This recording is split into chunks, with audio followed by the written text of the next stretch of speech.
What I can tell you is that at about 2:30 a.m. today, police received a call from a member of the public that they believed they were witnessing a burglary in action at a rural farm supply store in Pure. At about 3:20 this morning, officers laid spikes at that intersection. The quad bike has run over the spikes. The first attending police officer at that scene has come across that stopped quad bike and been confronted by gunfire at close range. Our officer has been struck in the head. He's immediately fallen to the ground and taken cover. Soon after, a second patrol unit arrived and has engaged the offender, and he has died at the scene.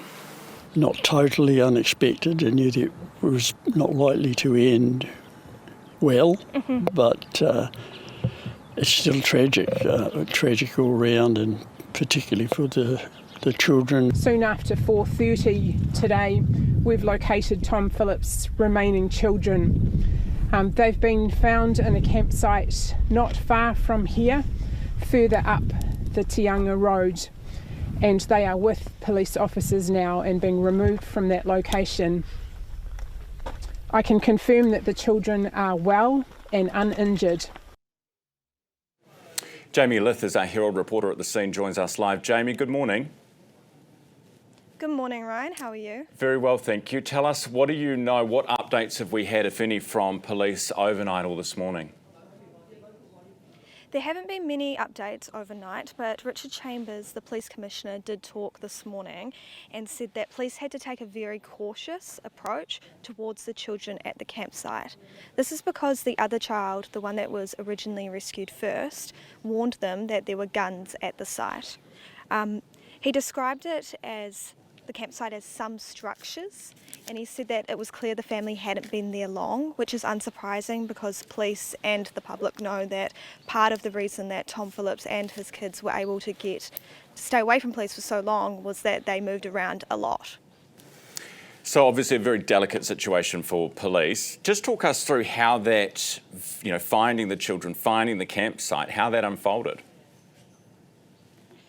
We're still a little bit scant on those details, I must admit, but the children were found at a very remote site. That's how it was described by police, and it was only 2 kilometres where Tom Phillips engaged in a shootout with police, which it goes to show, it's a pretty disturbing detail, but it also goes to show that Tom Phillips, while he was moving around a lot, he was also staying close to his kids. So the campsite was remote, but only 2 kilometres away, but police said it did take a long time for them to find it.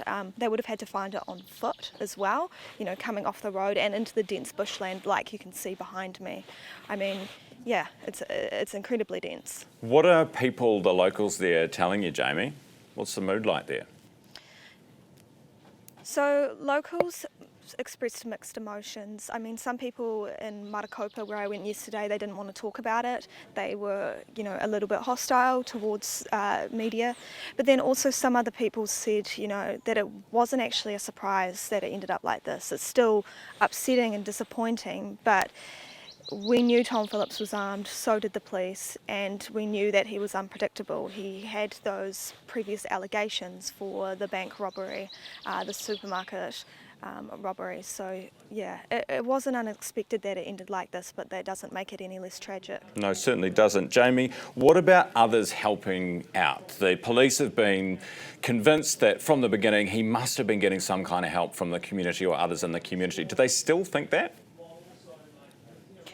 That is one of those questions that is still unanswered, but I am sure police will be investigating it. I know the Phillips family, the mum has said, that it wasn't her and she wasn't helping, and she denied that. But I'm sure that'll be part of the investigation in the coming days. Jaime, we'll leave it there. Thanks so much for your time this morning. That's Jaime Lyth, our reporter from the New Zealand Herald.